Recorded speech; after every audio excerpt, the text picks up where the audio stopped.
देवता, मनुष्य, मुनि आदि सब एक दिन मरते हैं। राजा हो या दरिद्र, सबको काल पकड़ खाता है।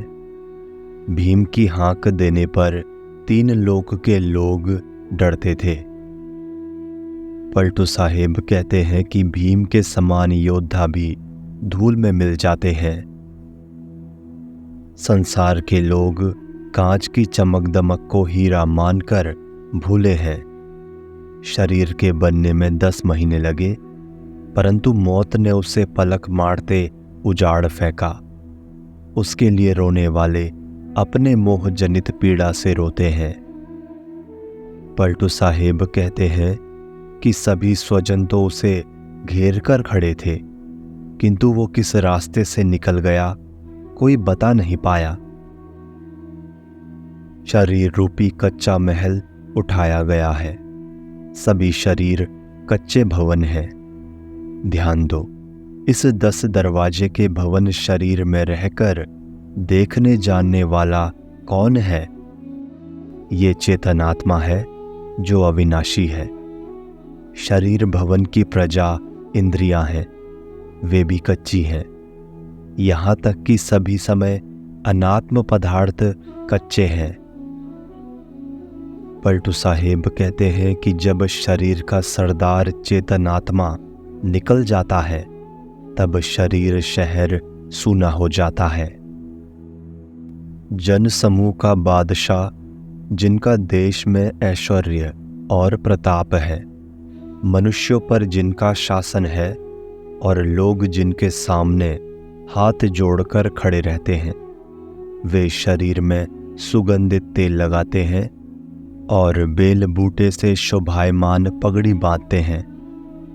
पलटू साहेब कहते हैं कि अंत में उन्हें भी मिट्टी में मिलना है। उन्होंने असंयम करके अपने मन में कलंक का दाग लगा लिया। जो प्राणी जन्म लेता है वो मरता है। संसार में कोई स्थिर होकर नहीं रहता। राजा हो, दरिद्र हो या फकीर हो, 2 दिन गुजर कर सब चले जाते हैं। जन्म मरण की चक्की में जो पड़ा, उसमें से कोई देह सहित नहीं रहा। सब देह छोड़कर चले गए। कलिया और नान पुलाव पेट भर कर खाकर, सिरहने शराब का दीपक जलाकर और गले में विशेष प्रकार की बुनावट वाला कपड़ा डालकर सोते हैं। पलटू साहेब कहते हैं कि जब मृत्यु सामने आ गई, तब रोने लगे। सांच झूठ बोलकर धन जोड़े और जमीन में गाड़े। नित्य औषध कूटकर खाते हैं, जिससे लंबे समय तक जीवित रहें। यदि कोई 1000 वर्ष भी जी जाए, तो भी अंत में तो मरना ही है।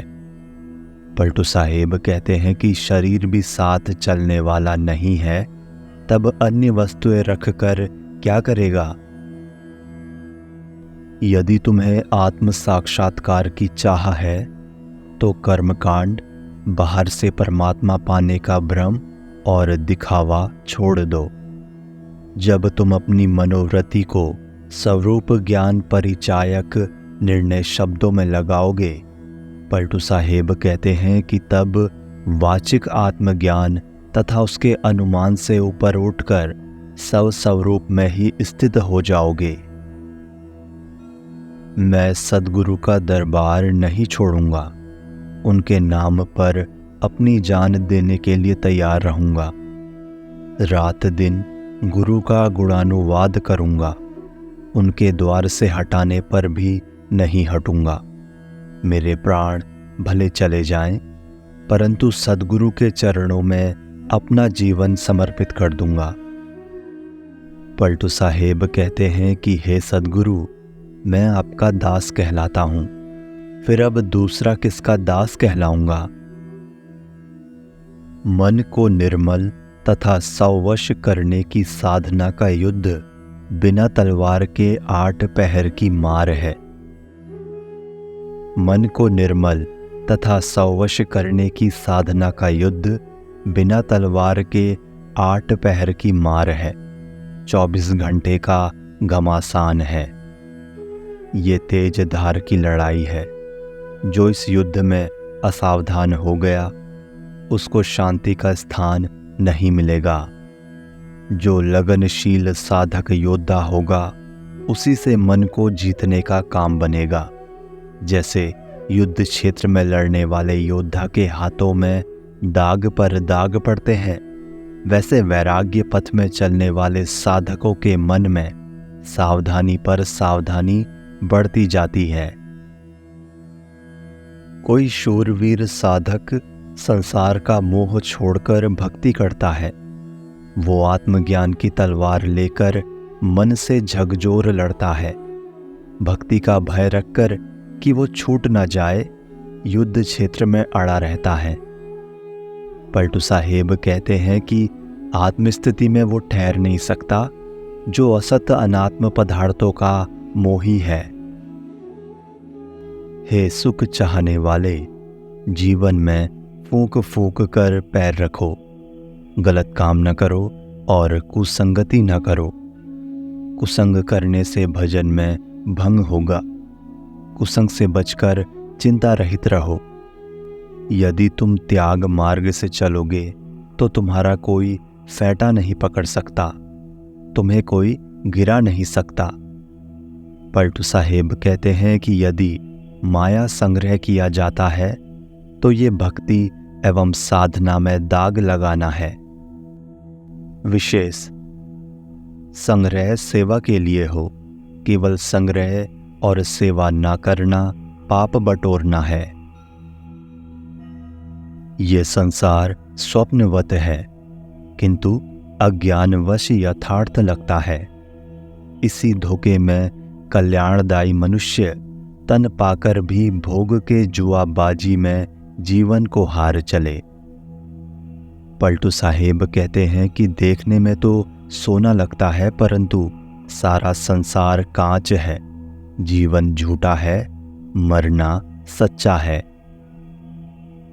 ना कोई ब्राह्मण है न शूद्र है, न सैयद है और न शेख है। मेरे और तुम्हारे में कोई अंतर नहीं है। सबके भीतर बैठे बोलने वाले चेतनात्मा एक समान है। इसके अलावा कोई दूसरा नहीं है जिसे पाना है। यही परीक्षित सत्य है। पलटू साहेब कहते हैं कि यही लाख बातों में सच्ची बात है। जो मनुष्य संसार से डरेगा और लोक लाज में पड़ा रहेगा उसका कल्याण कार्य नष्ट हो जाएगा। माया मोह में लगे रहने से आत्मज्ञान मिट जाएगा।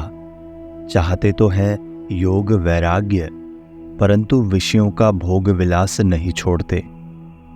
पलटू साहेब कहते हैं कि विचार विवेक न होने से साधु वेशधारी भी मानसिक रोग में पड़े रहते हैं। साधक को पहले विषयों से वैराग्य होना चाहिए, इसके बाद सद्गुरु संतों में भक्ति होनी चाहिए। फिर सत्संग के प्रभाव से मनोनिग्रह रूप योग सिद्ध होता है।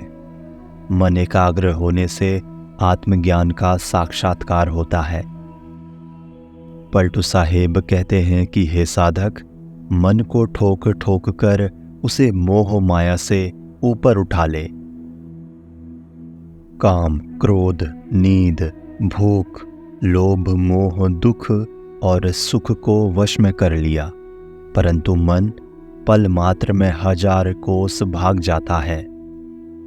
पलटू साहेब कहते हैं कि देह में रहकर जो बोलता है उस चेतनात्मा का बोध ना हुआ तो सब अधूरा ही है।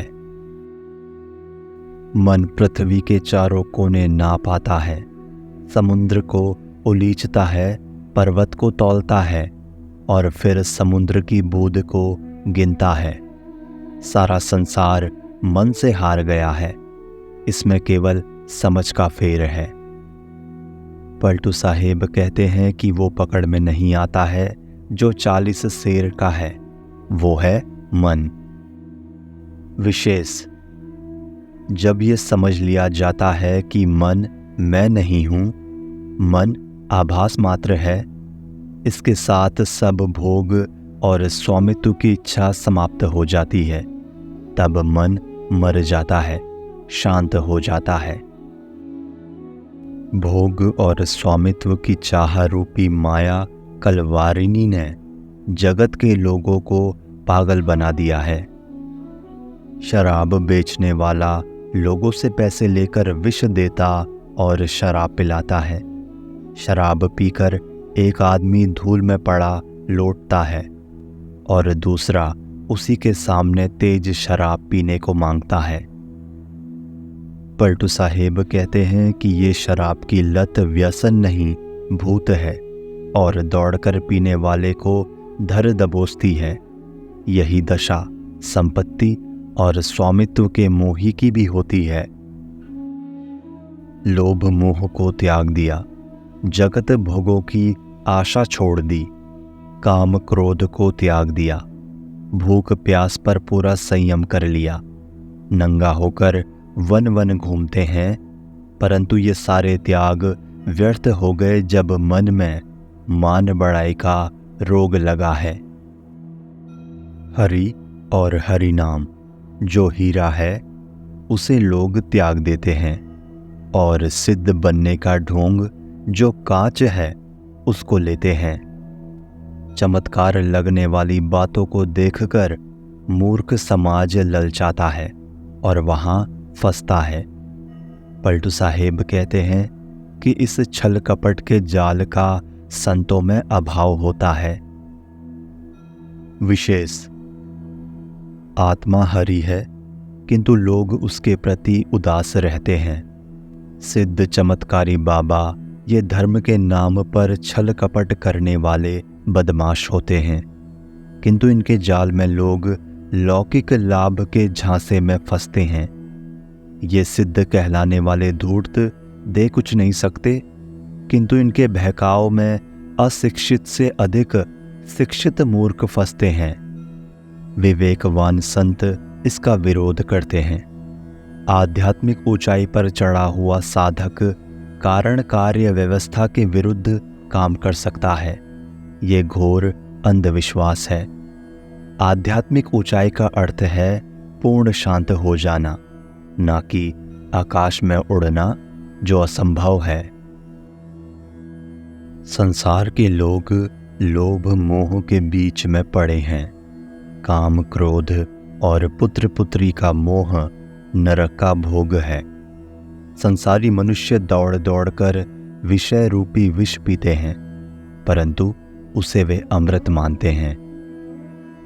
पलटू साहेब कहते हैं कि उनके कल्याण के लिए उन्हें इस पतन पथ से रोका जाता है तो वे उपदेष्टा को ही शत्रु मान लेते हैं। जिसमें दुर्बुद्धि बसती है उसका ज्ञान खो जाता है। ज्ञान नष्ट होने से मनुष्य का तत्काल पतन होता है। ये दुर्बुद्धि बहुत दुखदाई है। दुर्बुद्धि ज्योतित आत्मज्ञान, विवेक बल और श्रद्धा को नष्ट कर देती है। पलटू साहेब कहते हैं कि दुर्बुद्धि के कारण ही रावण जैसा प्रतापवान नष्ट हो गया। मन माया मोह को नहीं छोड़ता। वो उससे दुख पाने पर भी उसी में वैसे लौट कर लगता है जैसे समुद्र के जहाज का काग आकाश में उड़ने पर भी पुनः जहाज को ही अपना आश्रय मानता है। मरने पर भी कर्मों के अध्यास उससे नहीं छूटते। पलटू साहेब कहते हैं कि उसकी जन्म जन्मांतर की आदत नहीं छूटती।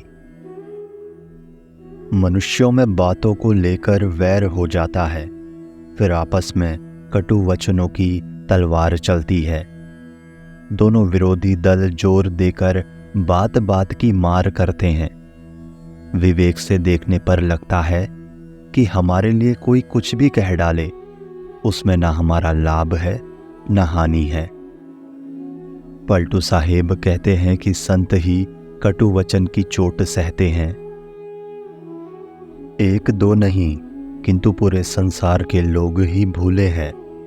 लोक और वेद, लोक मर्यादा और पुस्तक प्रमाण के साथ सभी मनुष्य भ्रांति धारा में बह रहे हैं। इन अंधविश्वासियों की भेड़िया धसान में मैं भी बहुत बार भूल चुका हूँ। पलटू साहेब कहते हैं कि अब की बार सद्गुरु की संगत पाकर जग गया हूँ। जब तक निज स्वरूप में पूर्ण विश्राम न मिल जाए तब तक अनुभवहीन नकली वाणी का कथन न करें। जब प्रमाणिक स्वरूप स्थिति प्राप्त कर ले तब उसकी वाणी अनुभव से मेल खाएगी। जो लोग आत्माराम में लीन हुए बिना उसके संबंध में जोड़ जोड़ कर वाणी कहते हैं, उनका सारा कथन बालू की दीवार उठाने की तरह निरर्थक है। मैं समझता था कि संसार के लोग समझदार हैं, परंतु वस्तुतः वे भोले हैं। गुरुजन कितना समझाते हैं, परंतु संसार के लोग भगवान के भजन में, आत्मशोधन में नहीं लगते। लोग मन की पवित्रता रूपी स्वर्ग का रास्ता छोड़ते हैं और मन की मलिनता रूपी नरक के रास्ते में जाते हैं। लोग मोहवश स्वयं भव बंधनों के कुएं में कूदते हैं। यदि उनको मना किया जाए तो वे क्रोध करते हैं। मुसलमान कहलाने वाले रमजान के दिनों में नित्य दिन भर उपवास करते हैं, किंतु रात होते ही मुर्गी मारते हैं। आठों पहर नमाज पढ़ते हैं, किंतु गाय का कूल्हा निहारते हैं कि इसे मारकर खाएं। वस्तुतः सब प्राणियों में खुदा बसता है, किंतु प्राणियों के गले को छुरी से रेतते हैं। पलटू साहेब कहते हैं कि ये लोग जाना तो चाहते हैं स्वर्ग, परंतु निरीह प्राणियों की गर्दन काटकर अपने ऊपर हत्या का अपराध लेते हैं। कहावत है कि बांधे बनिया बाजार नहीं लगता। बनिया को मजबूर करके उससे बाजार नहीं लगवाया जा सकता। प्रेम के बिना संगीत नहीं निकलता और गाते नहीं बनता। जिस काम को मन लाभकारी मान लेता है वो उस काम को समर्पित होकर करता है। कोई काम तत्पर होकर करना प्रबल इच्छा का परिणाम है। पलटू साहेब कहते हैं कि फकीरी कहने सुनने से नहीं होती, अपितु तीव्र लालसा से होती है। शरीर में बैठा चेतन जीव पूर्ण ब्रह्म है, किंतु भोला मनुष्य उसे तीर्थ और वनों में खोजता है। कीट पतंग में भी वो विद्यमान है। वो चेतन जीव से कभी भी एक तिल भी अलग नहीं होता। पलटू साहेब कहते हैं कि प्रकृति ने मनुष्य को आंख दी है, जिनसे वो सब प्राणियों में परमात्मा का दर्शन करे, किंतु विवेकहीन लोग उसे किताबों में खोजते हैं। हे वैरागी, तेरे भीतर तेरा राम है। तू अपना आत्मधाम भूल गया है। जैसे घी दूध में रहता है, मथन किए बिना वो कैसे मिल सकता है। जैसे फूलों में सुगंधी रहती है, लोग प्रयत्न करके उसे उनसे अलग कर लेते हैं। मेहंदी के पत्ते में जैसे लाली रहती है, उसे पीसने पर वो निकलती है। काष्ठ में आग रहती है, उसे रगड़कर प्रकट किया जाता है। जैसे पानी धरती के भीतर रहता है, धरती खोदे बिना कोई पानी कैसे पा सकता है। जैसे ऊख में शक्कर रहती है और फल के बीज में वृक्ष रहता है, वैसे तेरे भीतर तेरा परमात्मा रहता है। तू उसे देश देशांतर में ढूंढता फिरता है। ये तुझे बोध ही नहीं है कि वो शरीर के भीतर ही है। हे मनुष्य, पूर्ण ब्रह्म तेरे अस्तित्व में है। तू दुखी होकर क्यों भटकता है। पलटू साहेब कहते हैं कि तू अपनी तरफ घूमकर देख, तू ही अविनाशी परमात्मा है। हे फकीर, अपने हृदय को उदार रखो और व्यवहार के हिसाब किताब में पवित्र रहो। जो भी तुम्हारे पास आवे, चाहे कौड़ी चाहे लाखों की संपत्ति, उसे समाज की सेवा में लगाओ। खाओ और खिलाओ, मन से प्रसन्न रहो और सबसे व्यवहार में साफ सुथरा रहो। यदि कोई नारी तुमसे मिलने आवे तो उसे पवित्र दृष्टि से देखो। सोना हो या चांदी हो या लाल जवाहर, तुम्हारी दृष्टि में वो सब मिट्टी ही दिखना चाहिए।